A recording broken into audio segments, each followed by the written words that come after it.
दोस्तों, आज मैं आप लोग को एसएससी सीजीएल 21 जुलाई थर्ड शिफ्ट का एग्जाम समाप्त हो चुका है। इनमें पूछे गए सभी 25 प्रश्न लेके आया हूँ जो 100% रियल और ऑथेंटिक क्वेश्चन है। जिन्हें इसका पीडीएफ चाहिए वो हमारे टेलीग्राम या व्हाट्सएप ग्रुप पे जुड़ सकते हैं और हमारे टेलीग्राम ग्रुप पे 14 जुलाई से 21 जुलाई तक के सभी पीडीएफ डेली प्रोवाइड कराए जाते हैं।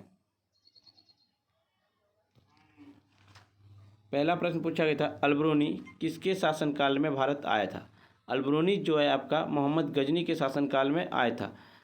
अबू रियान मोहम्मद बिन अहमद को अलबरूनी के रूप में जाना जाता है, जिनका जन्म 973 ईस्वी में खिजा क्षेत्र में हुआ था और ये मोहम्मद के दरबार के एक रत्न थे। अलबरूनी का पूरा नाम अबू रियान मोहम्मद बिन अहमद अलबरूनी था। यह एक फारसी विद्वान, लेखक और वैज्ञानिक धर्मज्ञ था। एक पूछा गया था, अनुच्छेद 48 किससे संबंधित है। अनुच्छेद 48 आपका कृषि और पशुपालन का संगठन है। अनुच्छेद 49 राष्ट्रीय महत्व के स्मारक और स्थानों और वस्तुओं का संरक्षण है। अनुच्छेद 48 से पर्यावरण की सुरक्षा और सुधार और वन्यजीवों की सुरक्षा संविधान है। इसे आपका 42वां संविधान संशोधन 1976 में जोड़ा गया। एक पूछा गया था, फीफा अंडर 17 की आयोजित किस देश में हुआ। फीफा अंडर 17 विश्व कप की आयोजित आपका भारत में हुआ। फीफा अंडर 17 महिला विश्व कप भारत के 5वें शहर भुवनेश्वर, कोलकाता, गुवाहाटी और अहमदाबाद और नई मुंबई में आयोजित किया गया। विजेता आपका जो था इंग्लैंड, उप विजेता स्पेन और शीर्ष स्कोरता रियान बूस्टर इंग्लैंड की। फीफा विश्व कप आपका यह हर 4 साल के बाद आयोजित किया जाता है। यह एक अंतर्राष्ट्रीय फुटबॉल प्रतियोगिता है। इसकी शुरुआत 1930 ईस्वी में हुआ। सबसे सफल टीम ब्राज़ील है जो 5 बार विजेता रहा। वर्तमान में विजेता आपका फ्रांस है। फीफा विश्व कप 2022 का मेजबानी कतर किया, जो वर्तमान में विजेता को ना अर्जेंटीना जीता है।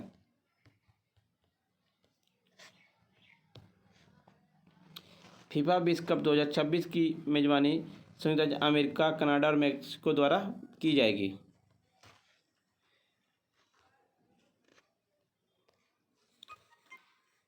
झावरी बहनें किस नृत्य से संबंधित है। झावरी बहनें आपका मणिपुर शास्त्रीय नृत्य से संबंधित है। गुरु विपिन सिंह को अक्सर मणिपुर नृत्य का जनक माना जाता है। मुख्य रूप से मणिपुर नृत्य से जुड़ी 3 शैलियाँ हैं। मंडल रसक भगवान कृष्ण आकर्षक केंद्र होते हैं, जबकि वो गोपियों से घिरे होते हैं। ताई रसक यह मुख्य रूप से ताली बजाने के साथ किया जाता है। डंडा रसक नर्तकों की स्थिति की मदद से एक ज्यामितीय पैटर्न बनाया जाता है और यह 2 डांडियों के साथ ड्रम बजाया जाता है। एक पूछा गया था, कांग्रेस के निम्नलिखित में से किस अधिवेशन में पूर्ण स्वराज का नारा उठाया गया था। लाहौर अधिवेशन में। भारतीय राष्ट्रीय कांग्रेस 1929 में लाहौर अधिवेशन में पूर्ण स्वराज का नारा बुलंद किया गया। जवाहरलाल नेहरू 1929 में लाहौर अधिवेशन के दौरान भारतीय राष्ट्रीय कांग्रेस के अध्यक्ष थे। जवाहरलाल नेहरू ने 31 दिसंबर 1929 को रावी नदी के किनारे पूर्ण स्वराज के तहत भारत का राष्ट्रीय ध्वज फहराया और 26 जनवरी 1930 को एक सार्वजनिक घोषणा की गई थी कि 1930 की घोषणा के मानने के लिए भारत ने 26 जून को गणतंत्र दिवस के रूप में मनाने का फैसला किया। पूर्ण स्वराज की घोषणा के दौरान लॉर्ड इरविन भारत के वायसराय थे। सरोजिनी नायडू 1925 में कानपुर अधिवेशन के दौरान भारतीय राष्ट्रीय कांग्रेस की पहली महिला अध्यक्ष थी। ऐसे आपका पूछेगा, राष्ट्रीय कांग्रेस की पहली महिला अध्यक्ष कौन थी। एनी बेसेंट थी 1916 के अधिवेशन में। भारतीय राष्ट्रीय कांग्रेस के मुस्लिम लीग के संयुक्त अधिवेशन 1916 में लखनऊ में हुआ था। भारत का राष्ट्रगान जन गण मन पहली बार किस अधिवेशन में गाया। 1911 के अधिवेशन कोलकाता अधिवेशन में गाया गया था। एक पूछा गया, दिसंबर 2021 में BWF का फाइनल किसने खेला। किदाम्बी श्रीकांत बनाम सिंगापुर के लो क्यून्यू ने खेला। सिंगापुर वर्ल्ड में पुरुष एकल में स्वर्ण जीतने वाला 5वां देश बन गया। एक पूछा गया, गोदावरी नदी कहाँ से निकलती है। विंध्याचल के मैकाल पहाड़ी श्रृंखला में अमरकंटक नामक स्थान से मध्य प्रदेश और गुजरात की जीवन रेखा है भी कहा जाता है। सरदार सरोवर बांध नर्मदा नदी पर है। यह खंबात की खाड़ी के माध्यम से अरब सागर में जाती है और नर्मदा और ताप्ती नदियाँ पश्चिम की ओर बहती है। नदी गुजरात के भड़ोद जिले में अरब सागर में मिल जाती है। नर्मदा और ताप्ती बिना डेल्टा के सबसे बड़ी नदी है। एक पूछा गया मुस्लिम त्यौहार रोज़ा किस महीना में मनाया जाता है। मुस्लिम त्यौहार रोज़ा आपका रमज़ान महीना में मनाया जाता है। इस महीने में उपवास रखा जाता है, परम पवित्र माना जाता है। ईद उल फितर एक धार्मिक त्यौहार जो मुसलमानों द्वारा रमज़ान के पवित्र महीने के अंत में मनाया जाता है। यह इस्लामिक कैलेंडर के 10वें महीने शव्वाल के पहले दिन में मनाया जाता है। मुहर्रम आपका जो मनाया जाता है मुस्लिम का, वो नया साल के उपलक्ष्य में मनाया जाता है। एक पूछा था IFFI में वर्ष 2022 को किस भारतीय फिल्म को हस्ती दिया गया। चिरंजीवी को दिया गया। भारत का 53वां अंतर्राष्ट्रीय महोत्सव IFF सोमवार को खत्म हुआ। जो 9 दिवसीय यह महोत्सव गोवा में समापन पुरस्कार समारोह के साथ समाप्त हुआ। कौन सा उपकरण गति दिशा वर्षा के प्रकार का पता लगाने के लिए तरंग भेजते हैं। एनीमोमीटर। एक एनीमोमीटर एक उपकरण है जिसका उपयोग पवन की गति और दिशा को मापने के लिए किया जाता है। एक हाइग्रोमीटर एक मौसम संबंधी उपकरण जिसका उपयोग वायु की नमी को मापने के लिए किया जाता है। एक हाइड्रोमीटर एक उपकरण है जिसका उपयोग तरल के सापेक्ष घनत्व को मापने के लिए किया जाता है। एक पूछा गया 2022 के जनधन योजना का कितना साल हुआ। प्रधानमंत्री जनधन योजना का उद्घाटन 15 अगस्त 2014 को प्रधानमंत्री नरेंद्र मोदी ने किए थे।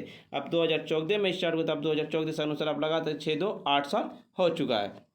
एक पूछा था अगस्त 2014 के ऐतिहासिक लाल किले से की थी जिसका शुभारंभ 28 अगस्त 2014 को पूरे देश में किया गया। अब प्रधानमंत्री जनधन योजना में भारत में वित्तीय समावेशन पर राष्ट्रीय मिशन और जिसका उद्देश्य देश भर में सभी परिवारों को बैंकिंग सुविधा मुहैया कराना और हर परिवार का बैंक खाता खोलना, यह एक उद्देश्य था। एक पूछा गया चंद्रगुप्त मौर्य ने घनानंद को हराया किसकी सहायता। आचार्य चाणक्य विष्णुगुप्त की सहायता से घनानंद को हराया था। चाणक्य विष्णुगुप्त कौटिल्य की मदद से चंद्रगुप्त मौर्य ने घनानंद को 322 ईसा पूर्व हराया और मौर्य राजवंश की स्थापना की। कब। 322 ईस्वी में। चाणक्य ने चंद्रगुप्त मौर्य और उसकी सेना को मगध के सिंहासन दिलाने के लिए प्रोत्साहित किया। बिंदुसार चंद्रगुप्त का उत्तराधिकारी उसका पुत्र बिंदुसार हुआ। बिंदुसार ने लगभग 25 से 26 वर्ष तक शासन किया और उनका उत्तराधिकारी विवादित रहा जिसने अंत भारत का अशोक नामक एक महान राजा को दिया गया। अशोक तीसरा और मौर्य शासक में सबसे महान शासक था।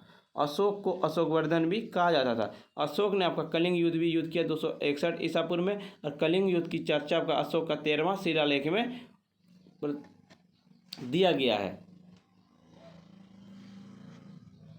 कुणाल सम्राट अशोक और रानी पद्मावती और अशोक के उत्तराधिकारी और इसका पुत्र था।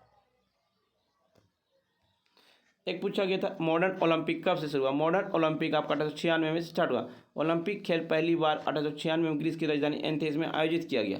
अब प्राचीन ओलंपिक में सबसे व्यापक रूप से स्वीकृत शुरुआत 776 ईसा पूर्व में हुआ था। फ्रेंड्स, वीडियो पसंद आ रही तो लाइक शेयर सब्सक्राइब जरूर करें। एक पूछा गुरु घासीदास जो पंथी नृत्य से संबंधित वो किस राज्य से। छत्तीसगढ़ से संबंधित है। नृत्य के लिए हर साल 18 दिसंबर के दिन खास या क्योंकि ये गुरु घासीदास जी का जन्मदिवस मनाया जाता है। एक पूछा था फॉरवर्ड ब्लॉक की स्थापना कब हुआ। फॉरवर्ड ब्लॉक का स्थापना सुभाष चंद्र बोस ने किए थे। यह 1949 से भारतीय राष्ट्रीय कांग्रेस के भीतर एक गुट के रूप में उभरा। पार्टी के वर्तमान महासचिव देवव्रत बिश्वास है।